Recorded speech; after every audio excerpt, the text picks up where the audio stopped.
Last year, on my birthday, my best friend Mia didn't show up. The balloons I'd tied to my mailbox drooped in the muggy summer air, and the homemade cake I'd baked sat untouched while my phone vibrated with "sorry, can't make it" texts. But Mia's silence was different. She'd never missed my birthday before, not once in 17 years of friendship. At first, I told myself she must be stuck in traffic or maybe planning some last-minute surprise.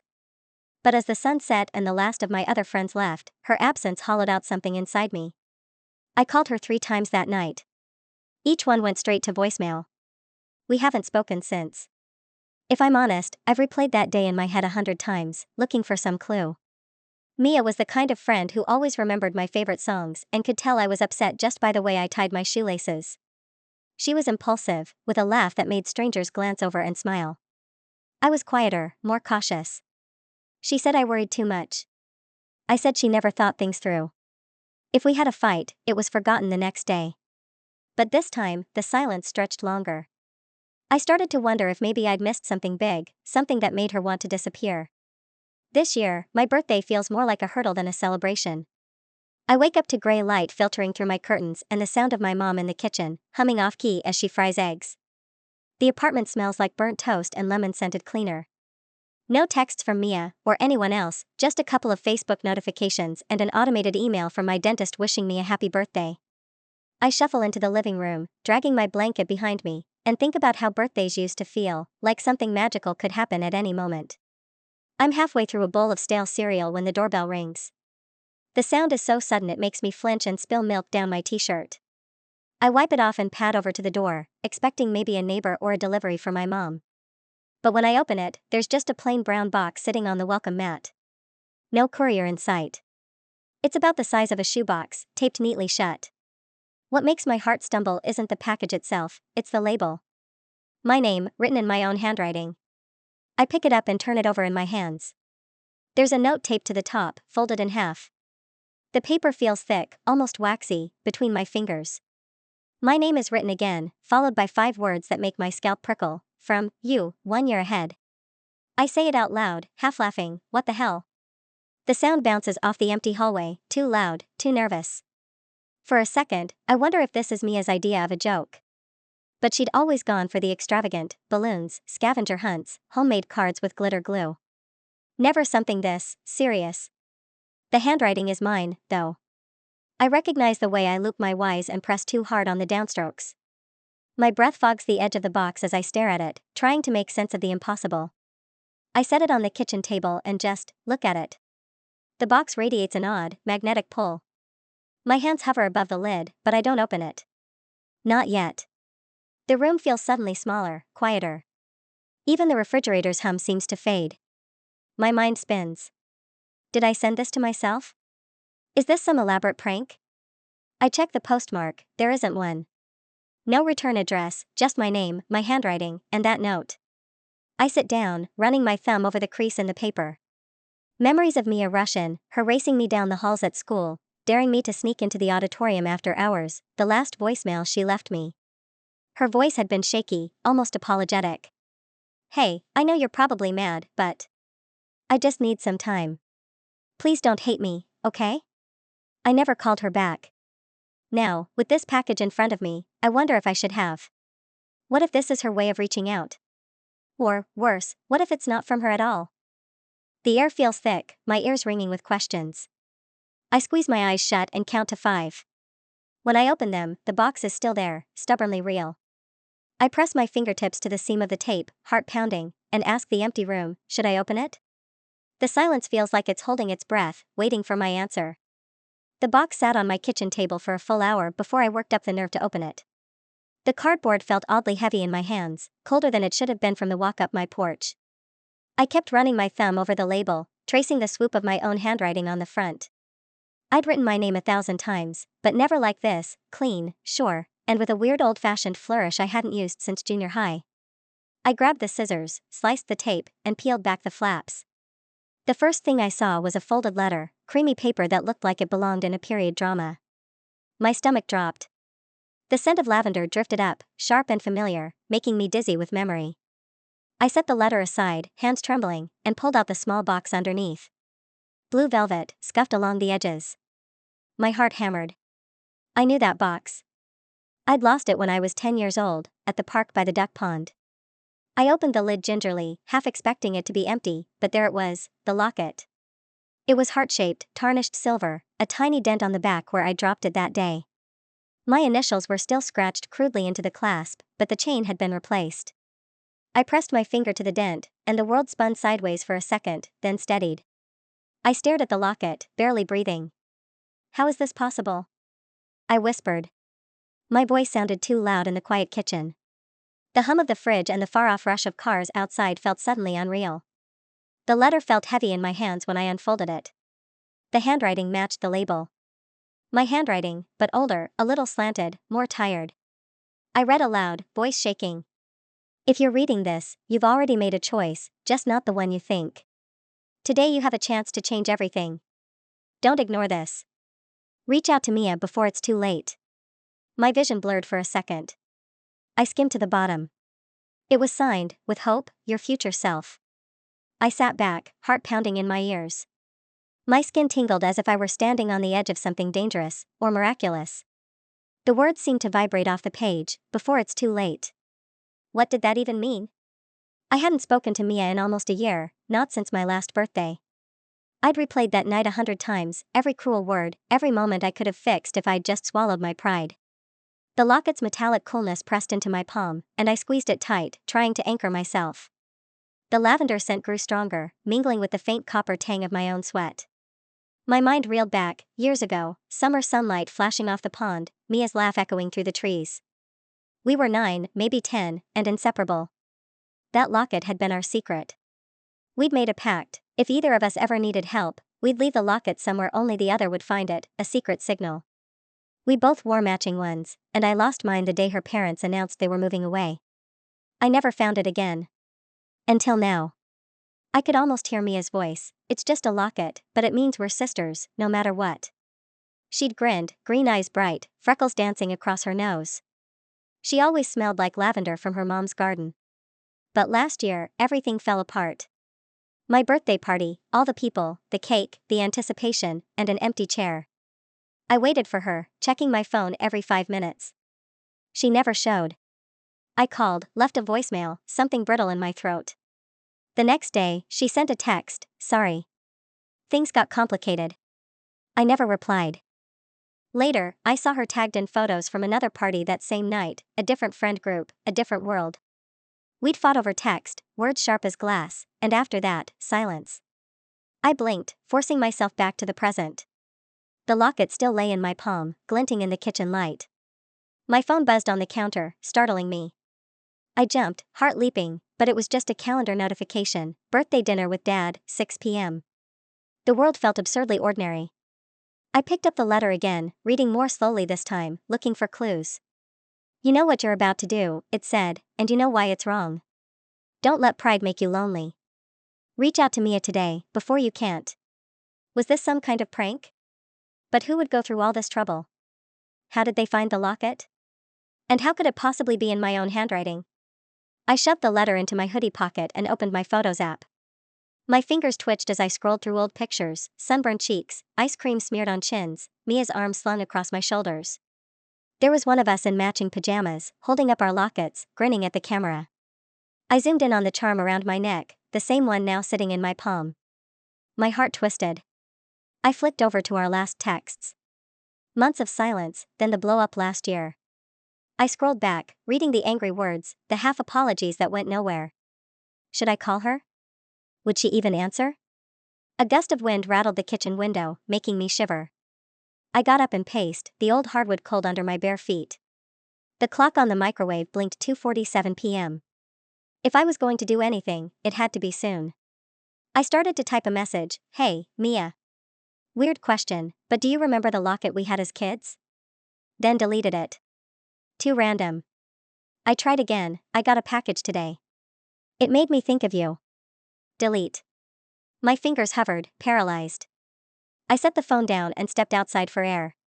The street was quiet, just the low hum of a lawnmower a few doors down and the scent of cut grass.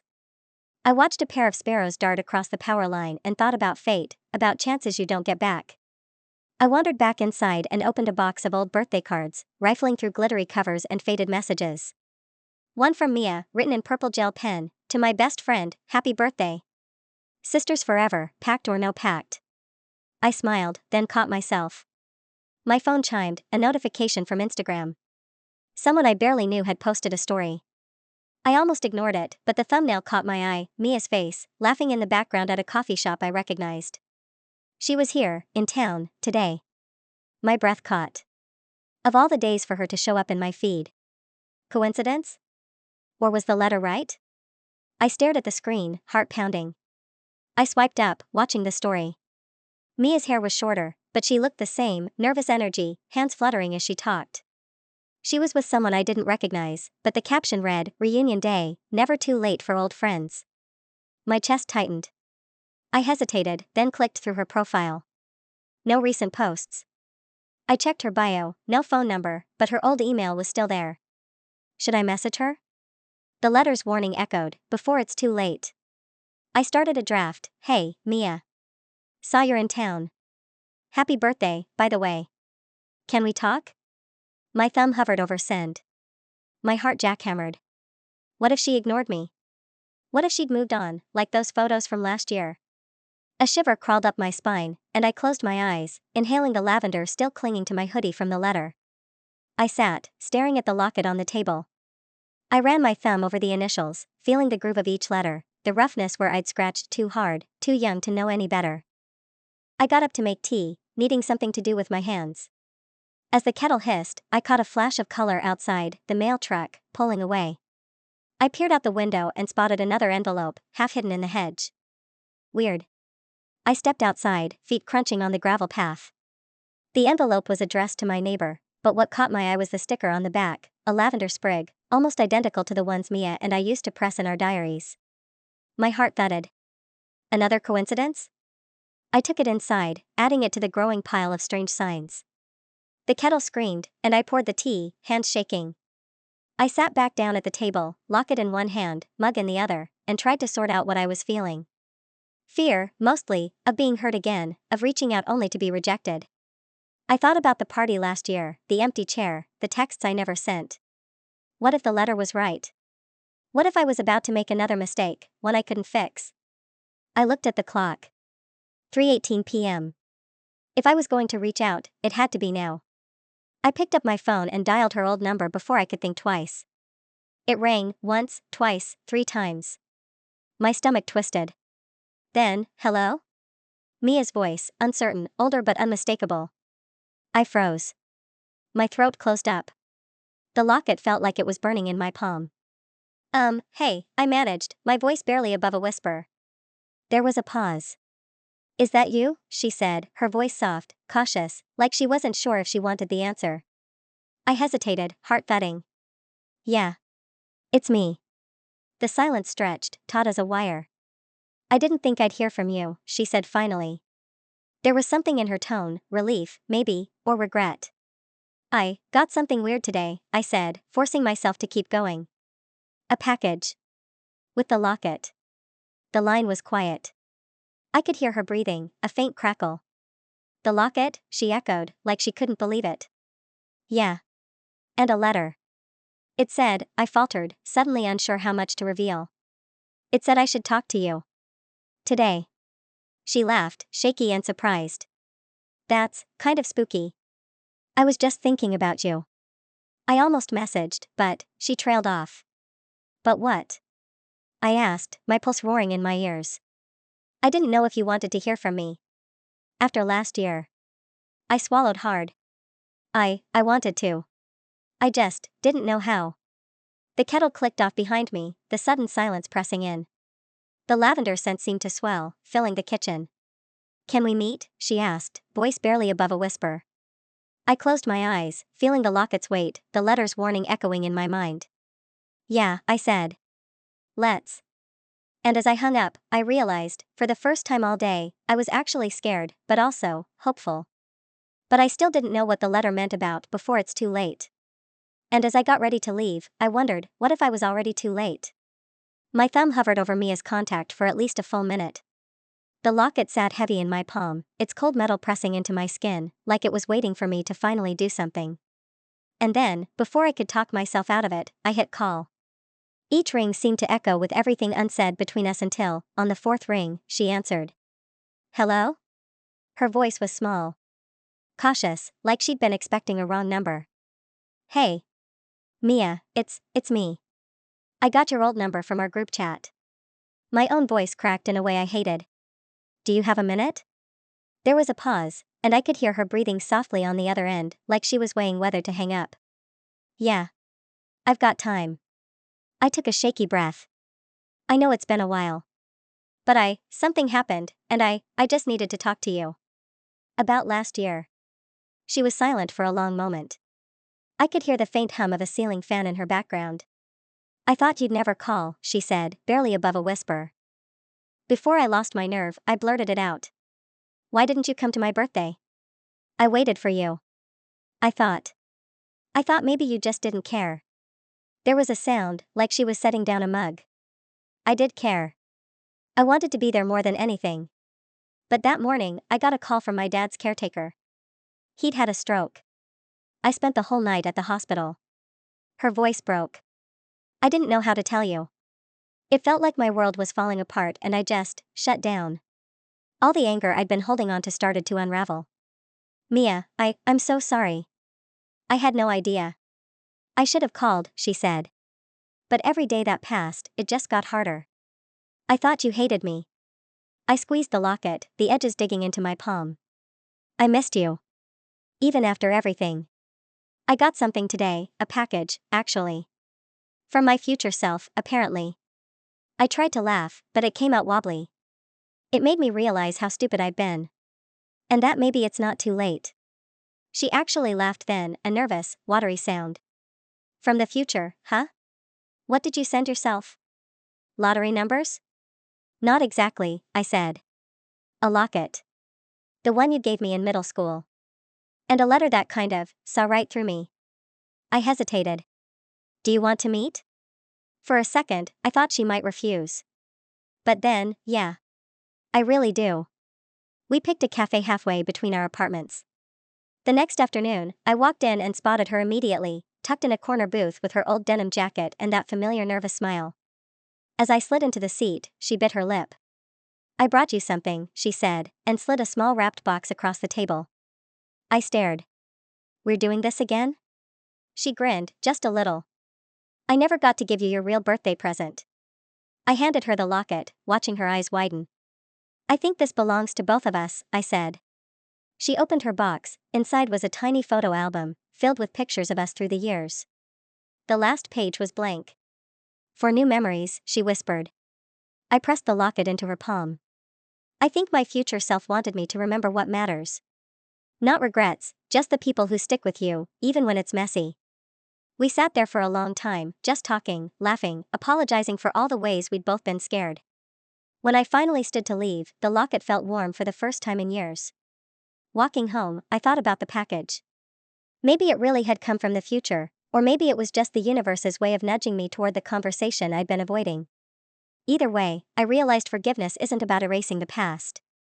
It's about opening yourself up to the chance that things can be different.